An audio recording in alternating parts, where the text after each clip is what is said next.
A cirurgia de artroscopia no meu joelho direito foi algo mais simples do que eu imaginava, mas houveram coisas também que eu não esperava que iriam acontecer. Nesse episódio de reconstrução, a gente vai conversar um pouquinho sobre a minha experiência com a cirurgia. Infelizmente, nesse processo eu não tenho muitas fotos, porque vou ser extremamente sincero com vocês, eu estava muito nervoso. Então eu tirei 1 ou 2 selfies e foi só isso aí que eu tenho para mostrar para vocês, e tem uma foto, se não me engano, de depois. Mas à medida que o vídeo for passando, eu vou falando sobre isso. Eu quero começar nesse vídeo lá de trás, porque eu acabei não achando nada no YouTube que estivesse falando sobre esse procedimento dessa forma, tá? Sobre a minha lesão, você vai dar uma olhada no meu vídeo anterior, no episódio anterior dessa jornada, que eu explico exatamente como que eu machuquei. Mas onde que a gente está aqui temporalmente para começar esse vídeo? A questão é exatamente o seguinte: eu já fui no médico, o médico mandou fazer fisioterapia, eu comecei a fazer fisioterapia, cheguei muito próximo de acabar e não estava vendo resultado. O que aconteceu? Eu marquei outro médico, tá? E aí eu acho que nessa última consulta, que seria o 4º especialista que eu consulto, que começa de fato a história da cirurgia, porque foi esse o especialista que realizou a. Então, foi da seguinte forma: marquei a consulta, tá? No primeiro dia, cheguei lá, expliquei para ele a minha situação. Ele falou o seguinte: olha, a gente tem que fazer um exame antes de tomar qualquer atitude, porque não adianta a gente agir sem souber o que está acontecendo aí dentro da sua articulação. E como eu falei no outro vídeo, eu me senti muito confiante ao escutar disso, porque eu acho que faz todo sentido, a gente aplica isso. Eu, como profissional de educação física, eu tenho que saber como que a pessoa tá para saber o que eu vou passar de treinamento. Imagina você passar um treinamento sem ter nem noção da situação da pessoa. Não consigo ver sentido nisso, tá? Então eu saí dali muito confiante. Ele me orientou aonde eu poderia fazer o exame de ressonância magnética, que foi o escolhido para poder visualizar o que estava acontecendo dentro da minha articulação, tá? Saindo do consultório, eu já liguei, já marquei o horário, eu já tinha o papel do meu plano de saúde para poder fazer o pedido. Então, a única coisa que eles pediram é que eu fizesse um xerox e enviasse para eles via e-mail o pedido, tá? E nisso eu já estava com o meu horário marcado, cheguei lá, realizei a ressonância, procedimento muito simples, tá? Você permanece deitado na maca com a perna elevada e tem que ficar imóvel. A única coisa ruim é, de fato, né, ficar imóvel. Eu não sei quanto tempo passou, porque não tinha relógio na sala e eu também não podia mexer a cabeça para olhar. Eu acho que deve ter sido uns 15 a 20 minutos, tá? Completamente parado, olhando para cima, escutando aquela máquina fazendo um tanto de barulho. Algumas pessoas ficam com muito medo, né? Mas é tranquilo, você nem a esteira nem movimenta, é só a perna mesmo que fica coberta. Então, fora isso, nada demais. Fui tratado muito bem nesse laboratório, acabando ali, pude me vestir, voltei para casa. Na saída do laboratório, eles me orientaram que dia que eu poderia retornar ao endereço para poder buscar o resultado do exame. Confesso que, como uma pessoa que não dirige e que estava lesionada, achei muito ruim, mas não tem jeito, né? Então fui para casa, esperei. Nesse meio tempo, tendo a data que eu poderia buscar o resultado do exame, que se não me engano era dentro da mesma semana, foi alguma coisa de tipo entre 7 e 10 dias já saiu o resultado, eu já marquei o retorno no médico. Fui lá num dia, busquei o exame para casa, no outro dia fui na consulta e levei o resultado do exame para ele. Ele falou: olha, realmente o que dá para perceber aqui é que você teve de fato uma lesão no menisco, uma lesão horizontal. Aqui tá a ressonância, tá? Eu vou dar uma olhada aqui com vocês, porque, sendo extremamente sincero, né, vem o laudo por escrito aqui, então é claro que a primeira coisa que eu fiz foi ler, nem mal saí de lá já tava lendo o negócio, tá? Pesquisei tudo no Google, igual o paciente muito estressado e ansioso como sou, e eu vou ler aqui para vocês exatamente o que tinha acontecido, tá? Aqui atrás, na segunda página, tem aqui impressão, que é a conclusão do especialista da ressonância sobre, né, a articulação. Pequeno acúmulo de líquido intraarticular com sinal de discreta sinovite, que seria a inflamação do tecido da cápsula sinovial. Sinais de lesão na borda livre do corpo menisco lateral, associada a cisto parameniscal anterior e perimenicite. É exatamente esse aqui que estava dando problema, tá? Sinal de lesão na borda livre, ou seja, teve uma lesão no menisco, tá? Lateral, que é o do lado direito, associada a cisto parameniscal. Pelo que eu pesquisei, pelo que ele me explicou também, o cisto, ele, como o menisco, no meu caso foi uma lesão horizontal, né? Ele se rompe, né? Então abre um buraco aqui, nesse buraco passa o líquido sinovial da articulação e acaba indo para o lugar onde não deveria, acumulando e fazendo um cisto, que é basicamente uma bola de líquido, né? E a perimenicite é a inflamação do tecido do menisco. Aqui também, como eu mencionei no outro vídeo, condropatia patelar grau 1. Eu não falei no outro vídeo, mas é o que eu estava pensando enquanto eu estava editando. O que aconteceu é o seguinte: nesse período que eu estava lesionado e assim, eu tinha que movimentar em casa, eu tinha que ir para aula, era semana de provas e tudo mais, eu cheguei a sentir dor, principalmente na porção anterior do joelho, tá? Próximo à patela, tá? Eu cheguei a sentir dor na patela e talvez isso aí tenha causado, porque foram mais de uma semana, todo dia sentindo dor na patela, algo que eu nunca tinha sentido na minha vida com o treinamento, para ser muito sincero, tá? Vocês vão estar dando uma olhada aí nas imagens principais, não dá para ver muita coisa, é muito difícil de entender, mas eu vou passar com a câmera, tá? Mostrando para vocês.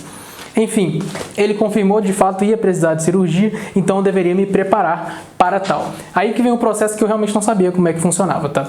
Saindo dali, ele falou, você vai fazer um exame de sangue e vai ao cardiologista para poder fazer um eletrocardiograma, que é o chamado exames de risco cirúrgico, correto? Seriam esses dois. Ele já me deu o pedido para fazer o exame de sangue, então eu saí dali, já liguei no laboratório e falei, pode vir qualquer dia na manhã, na verdade. Fui lá um dia de manhã, beleza? No dia seguinte, o laboratório já tinha me enviado o resultado do exame de sangue por e-mail, 100%, não tinha alteração nenhuma. Não sei se vocês que acompanham o canal há pouco tempo sabem, mas eu sigo uma dieta vegana, inclusive o meu colesterol HDL é mais alto que o meu LDL, tá?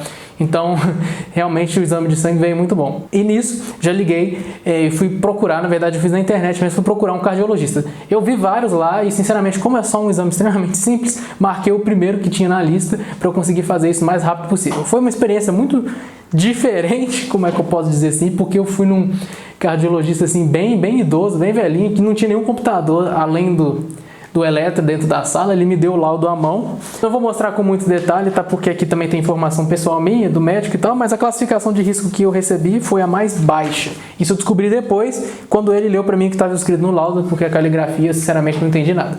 Tá? Mas ele falou que o exame de sangue estava muito bom, a classificação de risco é a mais baixa que tem, então era só, de fato, marcar e fazer a cirurgia. Se não me engano, foi marcado 2 ou 3 semanas depois, tá? Num horário assim, durante a semana, no horário da parte da tarde. A única orientação era chegar lá com uma roupa confortável, jejum, se não me engano, de 12 horas, realmente você não pode comer nada, né, por causa da anestesia. E ele me falou o seguinte, olha, você vai entrar e sair andando do hospital. Eu duvidei muito dessa frase, tá? Mas fica com ela aí na cabeça. Chegado o dia, foi algo até bem engraçado, porque eu tava com bastante fome, vocês disseram com vocês. Tava com mais ainda com sede, porque também não pode beber água. Apareci lá no hospital. E na hora que eu dou meu papel, eu falo, não, tô com o exame marcado. Tô com o exame não, tô com a cirurgia. Na hora que eu dei meu papel, eu falo, não, tô com a cirurgia marcada para tal horário. O atendente olhou pra mim, olhou pro papel, olhou pro computador.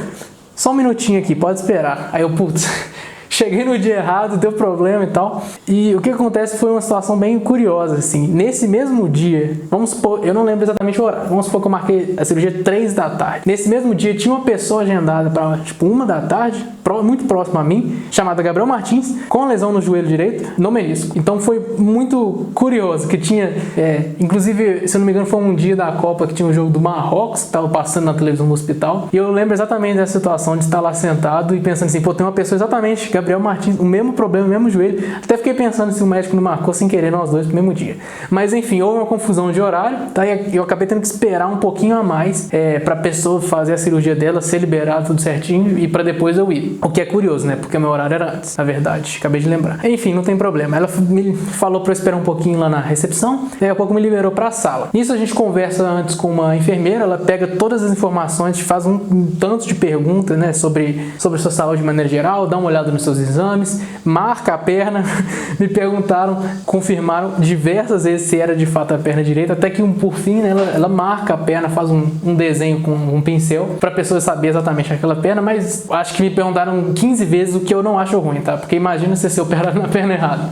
Dito isso, fui pro quarto, chegando lá, ela já me deu aquela roupa de cirurgia, né? Me deu até tamanho diferente, falou, não, pode vestir isso aqui, tem aqui o chinelinho e tal, e pode sentar e esperar. E foi o que eu fiz. Se eu não me engano, passou mais de 1 hora comigo sentado esperando ali. Eu tava super nervoso, pra falar a verdade, taquicardia e tudo, mas eu fiquei tanto tempo no quarto que deu tempo de acalmar, sabe? Eu tava tentando, fingindo que eu tava assistindo lá o jogo da Copa do Mundo no dia, mas você nem tá com a cabeça a 1000, né? Você tá com a cabeça a 0, você tá só sentindo nervoso mesmo. Até que tava toda uma hora distraído, e aí chega a enfermeira, abre a porta, eu dei até um pulo na cadeira e falou, Gabriel, vamos lá? Aí é aquele negócio, né? Você lembra? Putz, vim aqui fazer cirurgia, né? Vamos lá, claro que vamos lá. No que ela me chamou pra sair da sala, cara, aí é aquele momento, né? A pessoa vai falando com você nem sabe mais que você tá respondendo, tá sorrindo e acenando, basicamente. Nós fomos entrando pro hospital, pegamos o elevador, eu sinceramente não faço nem ideia do caminho que a gente fez, e eu costumo lembrar bem dessas coisas.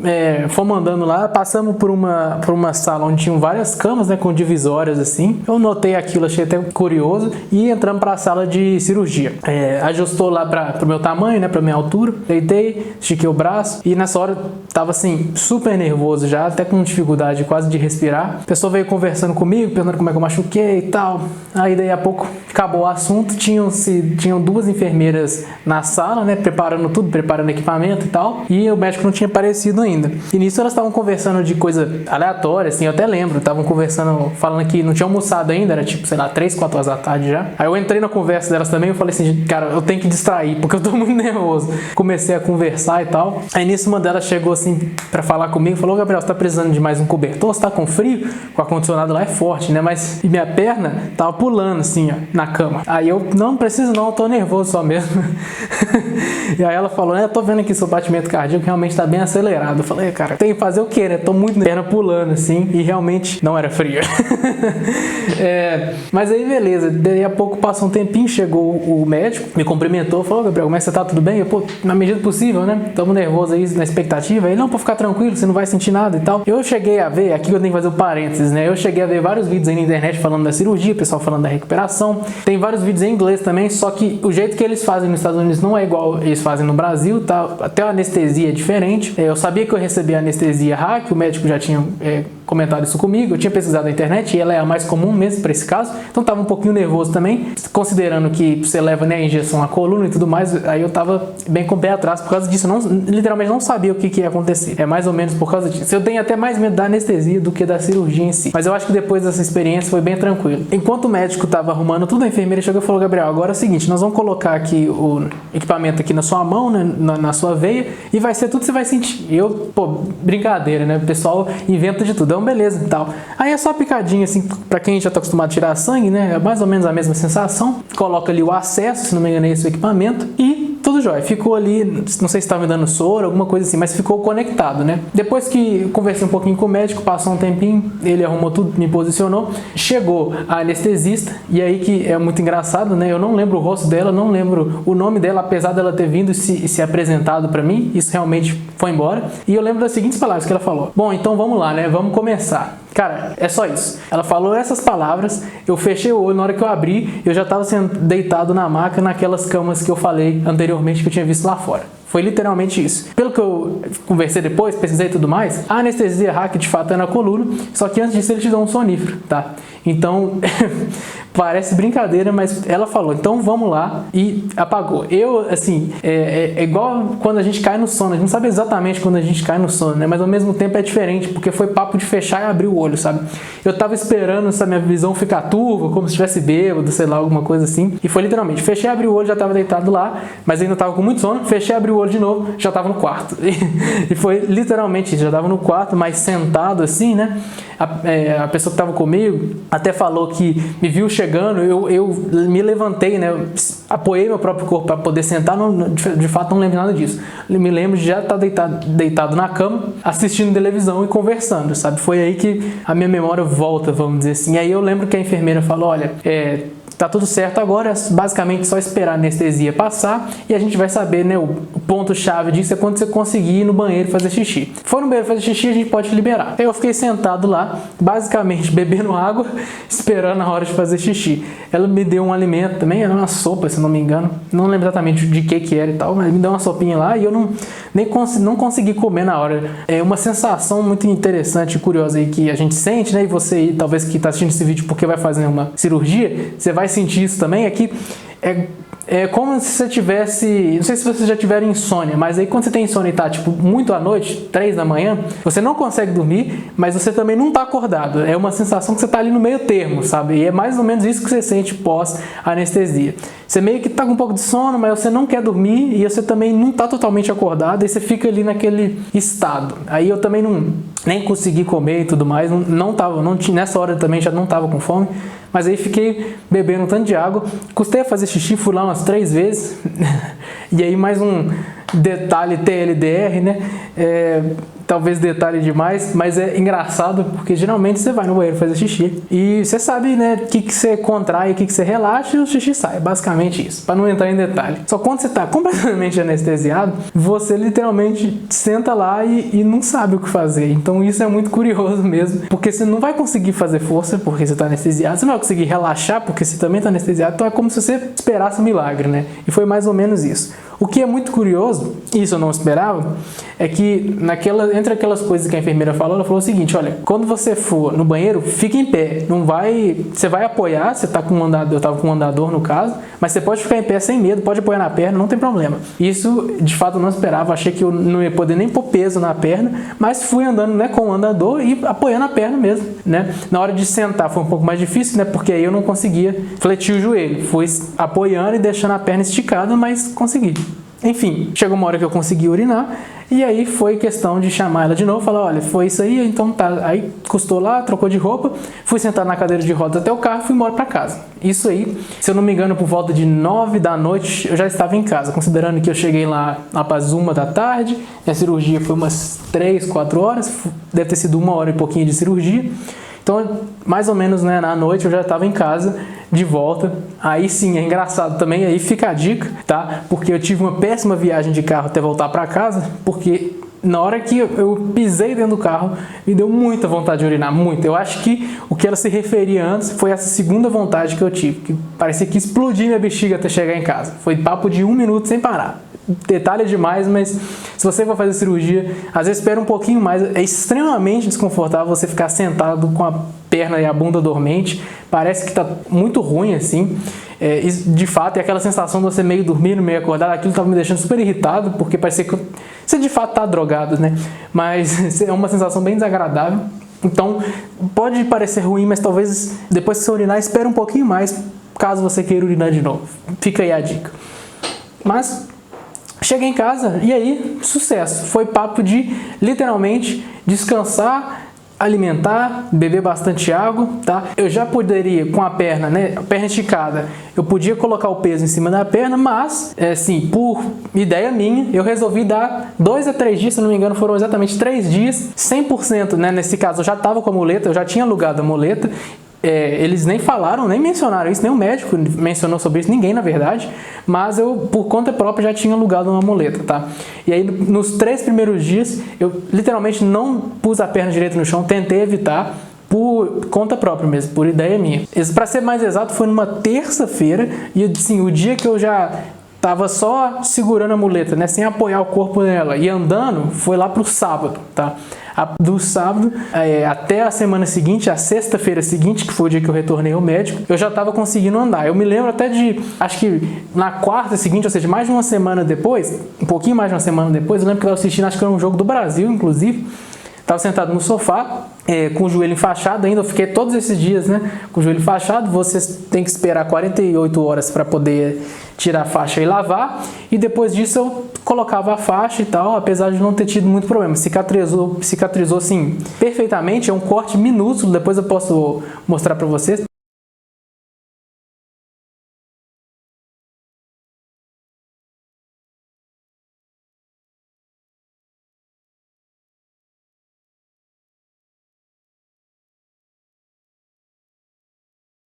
Eu posso mostrar para vocês como ficou a cicatriz, é um corte literalmente muito pequeno, é papo de 1 centímetro assim, mas é claro que lá dentro, né, aconteceu a intervenção. Então, assim, externamente você não vê muita coisa. Ficou bastante inchado, isso aí eu acho que eu até cheguei a postar no Instagram, e a partir daí vocês já acompanharam, vamos dizer assim. Fui, né, na sexta-feira, cheguei lá de muleta, com o joelho enfaixado, a primeira coisa que ele falou pra mim assim: por que você veio de muleta?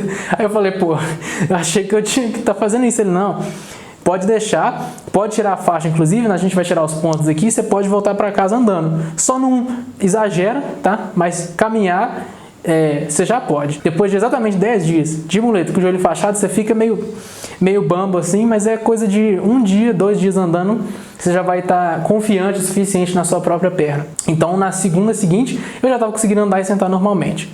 Ainda não consegui fletir minha perna por completo. A partir daí veio a recomendação da fisioterapia, que são 20 sessões, então rapidamente eu já liguei. Se não me engano, nessa segunda-feira foi meu primeiro dia de fisioterapia. A consulta foi na sexta e na segunda eu já tinha voltado. Foi algo assim. Foi super próximo, porque realmente eu quero melhorar o mais rápido possível, né? E foi exatamente a segunda-feira. Então, como são 20 sessões, seriam 4 semanas, né, de fisioterapia, e no todo dia da semana, que é o que eu estou fazendo. E é nesse período que eu estou agora. No começo da fisioterapia, eu estava com muita dificuldade, né? Por exemplo, eles passam um alongamento de quadríceps e eu literalmente não conseguia fletir a minha perna. Só que acabando a primeira sessão, na hora que eu chegava em casa e tentava, eu já fletia um pouquinho mais. Segunda sessão, um pouquinho mais. Então foi assim, exponencialmente nas 2 primeiras semanas, toda sessão eu senti mais confiante, mais forte e melhor, tá? Agora eu finalizei agora a terceira semana, já tenho a movimentação completa de flexão e extensão na perna, tá? Mas ainda não consigo, por exemplo, fazer um agachamento. Para ser sincero, eu não tentei fazer livre, né? Mas assim, segurando em alguma coisa para dar uma certeza, eu já tentei e realmente no finalzinho da amplitude ainda tem um pouquinho de desconforto, porque ainda está um pouquinho inchado. Então vai ter que esperar esse inchaço acabar muito provavelmente. Pelo que eu pesquisei, e aí agora, né, não venha apoiado pelo profissional, mas eles falam até para o inchaço ir embora completamente entre 3 a 6 meses para a cirurgia de menisco lateral, tá? Isso é muito importante, porque se você fez a cirurgia de menisco medial, a recuperação possivelmente vai ser mais rápida, porque é uma região que tem circulação sanguínea. O menisco lateral não tem, então basicamente tem que esperar mesmo, não tem jeito. A região ficou dolorida também bastante, assim, em volta, por exemplo, no tendão do quadríceps, em volta na panturrilha, é uma região que ficou super dolorida, acho que mais de 20 dias, mas aí é por causa dos efeitos da cirurgia mesmo, não tem jeito. Mas eu posso dizer que, bom, feita a cirurgia no dia 6, no dia de gravação desse vídeo, que eu esqueci que dia que é? No dia que eu fiz a cirurgia no 6 de dezembro, agora dia 15 de janeiro, já consigo andar, já consigo sentar, caminhar, tudo sem dor nenhuma, subir, descer morro. Descer morro, você que vai fazer a artroscopia, vai ver que é a coisa mais insuportável, descer morro e descer escada. É muito difícil, demora a se sentir confortável, seguro e não sentir dor. É uma das coisas mais desafiadoras, né? E só na terceira semana de fisioterapia que eu comecei a conseguir ir embora, porque eu tenho que descer um morrão saindo da minha fisioterapia sem sentir desconforto. Nos primeiros dias eu estava descendo de lado, depois eu de frente com muito cuidado, e agora eu já consigo, tipo assim, de frente um pouquinho distraído, sabe? Imagino que no final da última semana eu vou conseguir descer sem me preocupar. E a partir daí a gente volta no médico, ele falou, mas ele já tinha me dito lá atrás que ia ser papo de fisioterapia, musculação e atividade esportiva. Então imagino que se eu conseguir finalizar essa semana, ele vai falar para eu fazer um pouquinho de musculação. Eu perdi muita massa muscular na perna, vou estar mostrando isso para vocês em breve também. Minha perna direita perdeu muito mais do que a esquerda, e a esquerda já perdeu porque eu estou muito tempo sem treinar. Então a própria cirurgia mesmo, o corpo, por ter algo ali naquela região, pela lesão e depois da cirurgia, o corpo mesmo já tira massa muscular dali de propósito. Então vamos ter que trabalhar bastante para fortalecer e vamos ver como que a gente vai estar daqui a um mês também. Imagino que a gente já vai estar bem melhor. Esse é o vídeo que eu queria trazer hoje. O vídeo ficou comprido, eu estou aqui falando sem parar, mas para você aí que vai fazer a cirurgia, eu acho que vai ajudar bastante. Para você que ficou curioso também, espero que o meu depoimento tenha ajudado. Como eu falei, não tenho tantas fotos assim quanto eu gostaria, porque foi um processo, né, que você fica tenso, não tem jeito, e eu não tava... A última coisa que eu tava pensando era em gravar, tá? Para ser muito sincero, mas o que eu tenho eu vou colocar para vocês. Esse é o vídeo que eu queria trazer hoje, esse é o episódio da reconstrução, um episódio que é meio entediante, mas eu acho que é muito importante de ficar registrado aqui no canal. Se você assistiu até aqui, muito obrigado. I'm like an addict, do I gotta have it. I ain't even playing, got a really bad habit. If it moves, gotta grab it, fuse like a magnet. Lose, won't have it till I'm doomed in a casket. I ain't playing, got a weird mind. If you work 8 hours, I'ma work 9. If the shoot tastes sour, you should taste mine. I'ma stay in power for a long time. Get up.